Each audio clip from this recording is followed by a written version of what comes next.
Too Much GH. Shout out to your fans and everybody who is watching Too Much GH.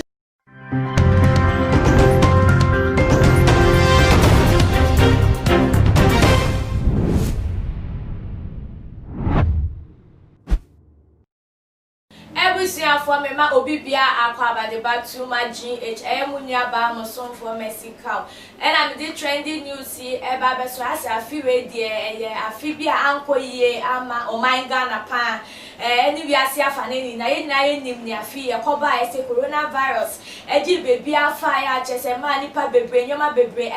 stagnant, Uncle Siwa. And I'm saying them also accident, do Nana, ACA, Chese, beautiful to election year. Accident in the ACC. Now, the person to say there be a carelessness and a my cause accident situation. Do be now. Now, ye coso exercise near Bini Abrabo be Nasi taking your my serious or my way more. Sir accidents na two betri chana bibiana chese Ghana for there. Ye peja e one year de ashe spiritual. Na sir spiritual nyoma na edition no na coso my Ghana for ni mu be no coso ye careless masa in the bony way egutu etoto ye na enti ya enya ye krema ne ye ya se eye is le bon billionaire.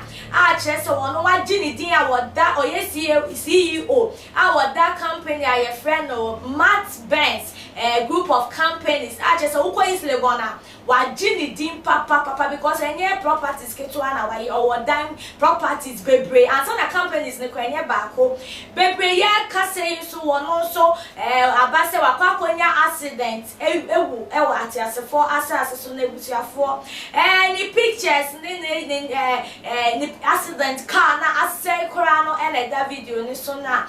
channel hono na ye ma chese no kra be pie social media ni say ye ne ba Theophilus wono no oye very known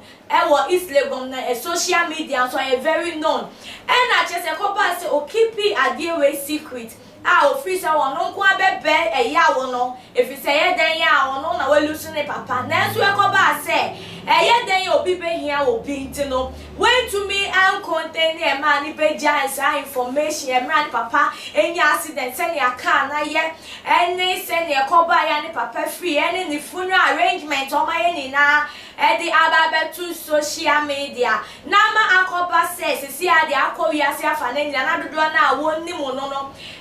bo ho ana say charge ado na ebusuafo ne etiefo wo hwese ne aye papa ya wodimu a waye properties a chese utie reporter eba onyamre eko orphanages obua ehiafo ene ahokyerefo chese wa bobran kasa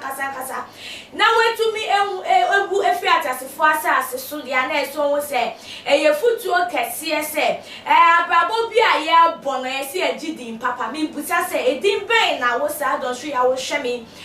woji edin papa na se edin bone wo bre no wo de build bibi if se wo hwese na ede papa yi picture ni fear pictures atoto screen so ati mo say ye fe wa bobra na obi aboni din se odimu chese oye kind no so a generous man ne bra na obebo na sipipa enso ni name ne mraso ye nyame ato ne side their friend that means obi anya obia and obi anso ye obia ade bia wo ye no se wijem na odi akoma pa na wo ye ni yie na wo nso wanya akofo abodin papa na ekoba ne so se wunye sika ntem ana be celebrate ya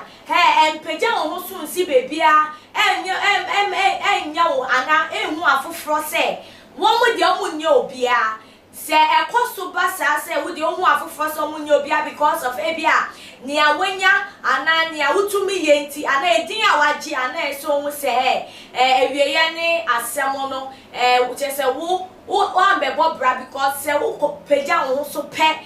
onyame ebebre wase na se ne etie bia onipa ewu onipa enkwa ewieye enti se bebo bra ana se hu ye ho a se yete asia yemfa asidame nyame ne yehwe ye ho yie na accident a ATC no so se fana fiyen ya yemu se ne betoto ya kwan se wo pie fi wo fie na wo kraka bo modi a check se distance no bibia akoyia na bibia da na akwan mum ansa na wo de car no efifi akobebi a wo ko na afen so we driver na se ekoba se wo drive passengers a we die ye dwane to asewe se wo si kwan so a make sure se wa check bibia na afen so kwana wo ko no ye wa dwin pise wo to obo a drive akoyi nkofo no passengers no egu bebi a almost stress womo kono menfa over speeding ensi weni so na menfa overtaking se careful so crampa na drivers ye overtaking ana se men no monsa enfa nkonko driver yes ana wo de nkrofa brabo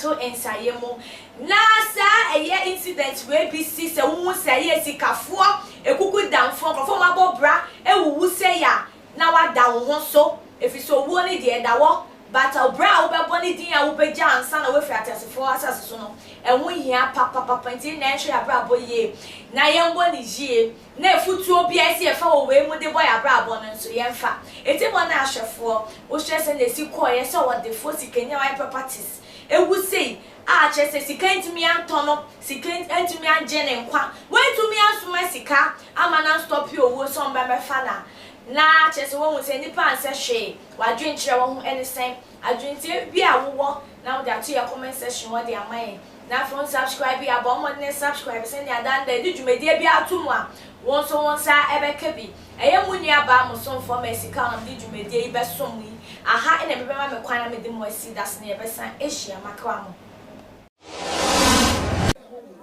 Too much GH. Me did akose Japan. E brepi am bese me TV. Me too much GH. Omo de move for. Hey, omo sports and as entertainment. Hey, omo de move for. Mo koso show mo. No any beji de bia. Me da ma say love you.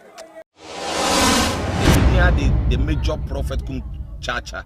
On say me catch was say bomoden na hwe too much GH. On say me kan ye nyane. Bone pa na kase ye pe wo wi ase ya asondin. Asondin ti na Adam. Wo hu nyame ye no mo nyam no. Won hu niam bi a wo hwehwehwehwe e wo other place ni ade kat won na bomoden na be hwe too much GH be hwe na subscribe bomoden o be hwe pe na wa ye subscribe o subscribe na subscribe na o subscribe a na wo benya ne yama papa a wo pe ahwe nyame hira na ura